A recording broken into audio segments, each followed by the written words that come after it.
Hi friends, అందరికీ నమస్కారం. MK talks ఛానల్కి స్వాగతం. లో జన్మించిన వారికి జ్యోతిష్య పరిహారాలు.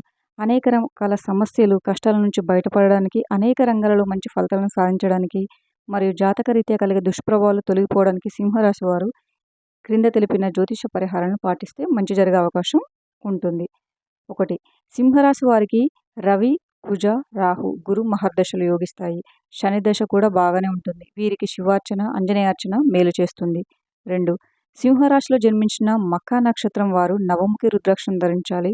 పూర్వ పాల్గొన నక్షత్రం వారు షణ్ముఖి రుద్రాక్షం ధరించాలి. ఉత్తర పాల్గొన నక్షత్రం వారు ఏకముఖి లేదా ద్వాదశముఖి రుద్రాక్షను ధరించవచ్చు. 3. వీరికి నారింజ, ఎరుపు మరియు ఆకుపచ్చ రంగులు బాగా కలిసి వస్తాయి.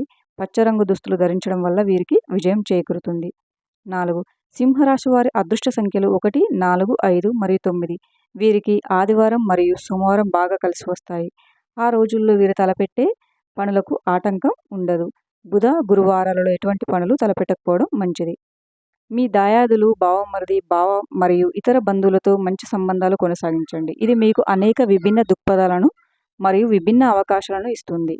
మీ మెడలో కాకి రంగు దారానికి రాగి నాణెం తగిలించి ధరించడం మీకు అదృష్టం తెస్తుంది. ఈ హారం మీ కొరకు డబ్బును ఆకర్షించి మిమ్మల్ని ఆర్థిక విషయాలలో విజయవంతం చేస్తుంది.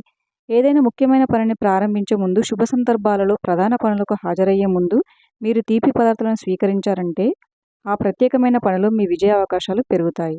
మీ ఆర్థిక స్థితిని బట్టి అవసరమైన వారికి పాలు, బియ్యం మరియు వెండిని దాతృత్వంగా దానం చేయండి. మీరు ఎవరి నుండి ఉచితంగా ఏ వస్తువు స్వీకరించకూడదు. ఎంత చిన్నదైనా సరే ఏదో ఒకటి మీరు తీసుకున్న దానికి బదులుగా ఇవ్వడానికి ప్రయత్నించండి. ఈ విధంగా ఏదో ఒకటి బదులుగా ఇవ్వడాన్ని మీ జీవితానికి సంబంధించిన శాశ్వత అలవాటుగా చేసుకోండి. హామీలు లేదా వాగ్దానాలు చేసే ముందు జాగ్రత్తగా ఉండండి. మీరు మీ వాగ్దానాలను నెరవేర్చడంలో విఫలమైతే మీరు చాలా ఇబ్బందులు మరియు కష్టాలను ఎదుర్కొంటారు. కాబట్టి మీరు నెరవేర్చగలదాన్ని మాత్రమే వాగ్దానం చేయండి. వారానికి ఒకసారి, ముఖ్యంగా ప్రతి శనివారం చీమలు, క్రిమికీటకాలు తినడానికి వివిధ రకాల ఆహార ధాన్యాలను పొదల్లో వేయండి. ఇది మీకు చాలా మంచి ఫలితాలను ఇస్తుంది. రాగి రేకుపై చెక్కిన శని యంత్రాన్ని శక్తివంతం చేసి నిత్యం పూజించండి. వివాహిత జంటలు తమ వైవాహిక జీవితంలో శాంతి, సామరస్యం మరియు సహనాన్ని అలవర్చుకుని నిత్యం పాటించాలి.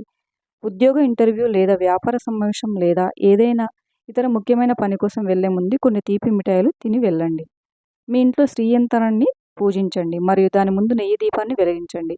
ఇది మీ చుట్టూ ఉన్న ప్రతికూల శక్తిని తొలగిస్తుంది. సూర్యోదయానికి ముందే మేల్కొని ఉదయించే సూర్యుడిని ప్రార్థించండి లేదా ఉదయాన్నే సూర్యుడికి నీరు సమర్పించండి.